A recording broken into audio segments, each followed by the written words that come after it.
I want to talk about settling. It is a great exercise that teaches your dog to just kind of bring it down, bring their arousal level down, come down to the ground and just say, okay, I don't have to be engaged in what's going on, I don't have to be worried about what's going on, all I have to do is hang out here and chill out. It can be really hard for dogs that get really high up in arousal, especially in different environments. You'll see them get really excited about looking at things and kind of start to whine and bark. They really want to be involved in everything, but what we want to teach them is that they just need to calm down, settle down, and then they can either continue to engage in whatever they were doing, or we can just take them aside, give them a break, and say, all you have to do is chill out. And so I'm using the more energetic of my two dogs today doing this. He is doing really good right now. This was a pretty good settle. He's not completely settled. He's still engaging in me. A complete settle you would see is sort of the head down, especially with him, the head down between the paws. You might see a dog flop over to the side, just showing that they're completely disengaged in what they're doing. And so what I'm going to do is I'm going to bring him up in arousal level a little bit, and then I'm going to see how fast I can settle him down. And I don't really do anything in this. It's really up to him. I can reward him, and I can let him go engage in something, or I can let him up from the spot. But essentially what's going to happen during settling practice is that you're not going to move. You're going to restrict their movement. So I am in a chair this time. It shows that we're not moving around. I'm communicating to him that we're going to be here for a while. If I'm standing, the settle is going to be harder because he's not sure if we're going to start moving. So when you're practicing settling, make sure that you're sitting down either on the ground or in a chair or on a bench or something like that to sort of signify to your dog that we're not going anywhere, we're going to be here for a while. That's going to help them settle down faster.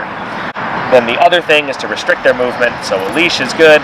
I would restrict this probably even more if it was a more energetic dog, to show them that they can't pull around, they can't go around in this area. Really, this very small area here is all that we have to work with, and that's all you're going to be using in this exercise, is that small area. You can have some treats on you. I'm going to be doing some toy engagement with Hager, because I know he gets really excited about toys, and so going to get a toy or engaging with a toy is going to be his reward in this exercise. But you can have treats on you, and you can just mark that settle with good and give them the treats, or if you're settling during a walk, you can continue movement as a reward, or if you're engaging in a toy, you can use the toy as a reward. So I'm going to hype him up a little bit, and then I'm going to see if that settle is coming a little bit faster here.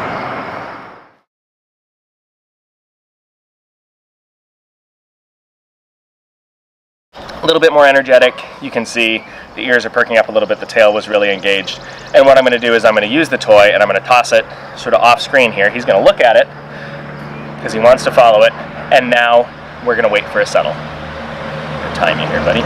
The reward in this case is going to be his toy. So we restrict movement and then we wait.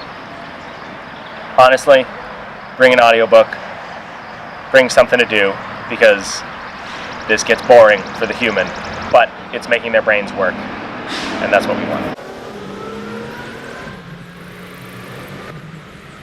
Partial settle, but not completely settled. He's still thinking about the toy. He's still looking at it directly. I want that. I want him to be laying down, and I want him to be calm.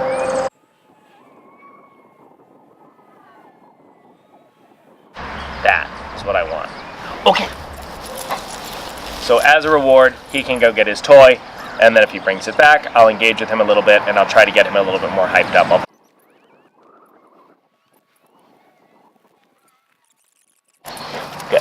Good. Drop.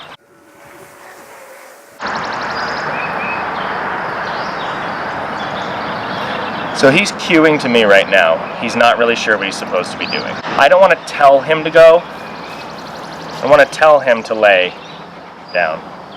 I want him to decide to lay down, because he's like, I'm tired, okay, I'm not moving, I'm going to settle down, I'm going to let my arousal level go back down, and then I'm going to be calm again. This is easier in a familiar environment. We're in his backyard. It's harder when you're in an unfamiliar environment, when the distractions are higher. Right now it's just his toys. He does love his toys, but he's not super engaged with them right now. If there were other dogs, if there were other people around, good boy. So he lay down, but he's not settled. I said good. he was kind of rolling. So I want to see him chill out a little bit more than he is now. He's panting, so I'm not going to be able to take his breath as a cue because it's hot out. But yeah, this is not settled behavior. This is him entertaining himself rolling in the grass. What I want is a complete settle here. So he's still looking at me, waiting for a cue to go get his toy. So it's not a settle, even though he's lying down. He's lying down because it's hot and he's tired and he can't move. But he's not settled down yet because he's still thinking about his toy. And you can kind of see that with the direction of his sight here and the fact that he keeps cueing to me, waiting for waiting for an okay to go get his toy. And he's back up again. So this is not a settle. He's still exploring, he's still trying to figure it out. The next time he lays down, it's probably going to be closer to the settle that we're looking for. He's already more relaxed, he's looking away from the toy, which is good.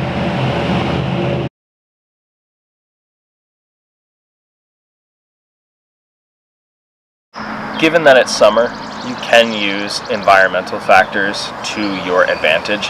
Most dogs are not going to want to sit out in the hot sun, and so what I could do is I could do a lot in the sun, so he's nice and warm. He's like medium now, but the tongue really isn't out there. And then I could move into the shade, and he's going to take advantage of the shade, being nice and cool, and he'll probably lay down in the grass there. But ideally what I want is I want the choice to be his, for him to put himself down and say, okay, we're not going anywhere. He's halfway there. For him, this is pretty good. That's what I want. Now, that's a settle. He's not looking at the toy. He's put himself down on his own. That was about 7 minutes, almost exactly, from playing with the flirt pole, playing tug, to a complete settle. When practicing settling, find an environment that works. Use it to your advantage if you can. Find a not very distracting environment so that they're not going to start searching for things to do, like rolling in the grass, or finding toys, or chasing the cat, or playing with another dog.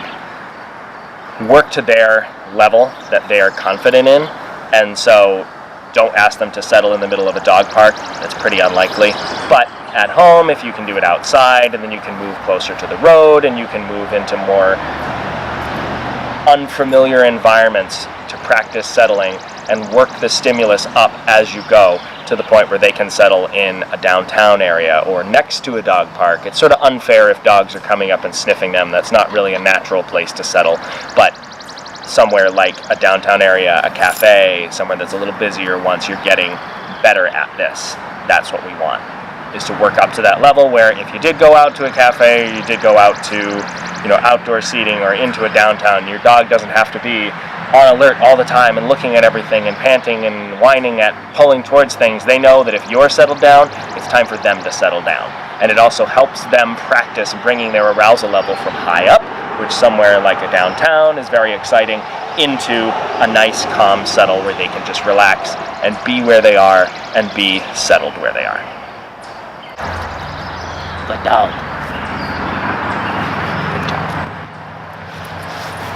Good job.